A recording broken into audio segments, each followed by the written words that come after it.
மணப்பாற மாடு கட்டி மாயவராயர் பூட்டி வயக்காட்ட உழுது போடு செல்லக்கண்ணு பசும் தலைய போட்டு பாடுபடு செல்லக்கண்ணு ஆத்தூரு கிச்சடி சம்பா பார்த்து வாங்கி விதைச்சு நாத்து பறிச்சு நட்டு போடு செல்லக்கண்ணு தண்ணிய ஏத்தம் புடிச்சு அரைச்சு போடு செல்லக்கண்ணு கருதனெல்லாம் விளைய வச்சு மருத ஜில்லால வச்சு அறுத்து போட்டு களத்து மேட்டில செல்லக்கண்ணு நல்லா அமுக்கி குலுக்கி அளந்து போடு செல்லக்கண்ணு புதிய ஏற்றி வண்டியிலே பொள்ளாச்சி சந்தையிலே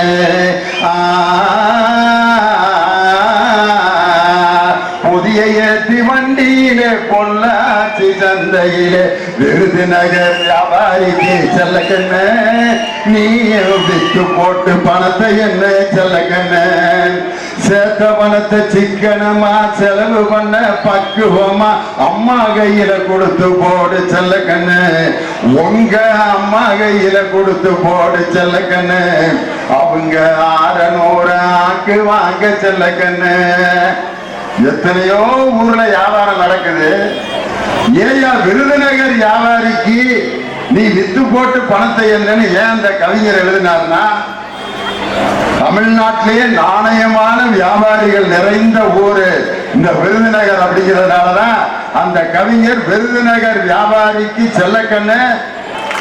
அதுல இன்னும் சில பெண்கள் வந்து கொஞ்சம் பேர் வாங்காம இருப்பீங்க, அதுக்கெல்லாம் இப்படியே பக்கம் தொட்டு அதெல்லாம் வாங்குறேன் நானும் அப்ளிகேஷன்லாம் கொடுத்து இன்னும் கிடைக்கல அப்படின்னு சொல்றவங்க ஒரு 10-20 பேர் இருப்பீங்க.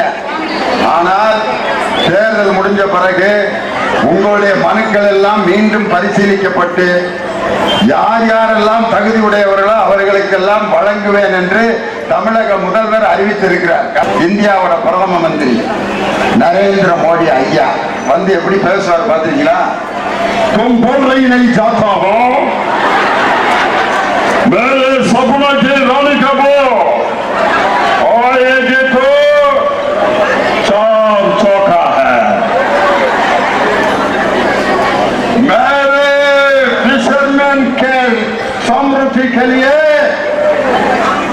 चार चौका है, मेरे फार्मर्स अपलिफ्टमेंट के लिए चार चौका है. நீங்கெல்லாம் இப்படியே பாக்குறீங்க, தீபாவளிக்கு என்னடா ஆச்சு? நல்ல தமிழ்ல பேசிட்டு இருந்தாரு, இப்ப திடீர்னு சார் சோக்கா அப்படின்னாரு. 400 இடத்துல ஜெயிப்பார் அவரு. ஐயோ ஐயோ, தகுசரிக்கே வழி இல்லை, இதுல எங்க போய் கோட்டு சூட்டு?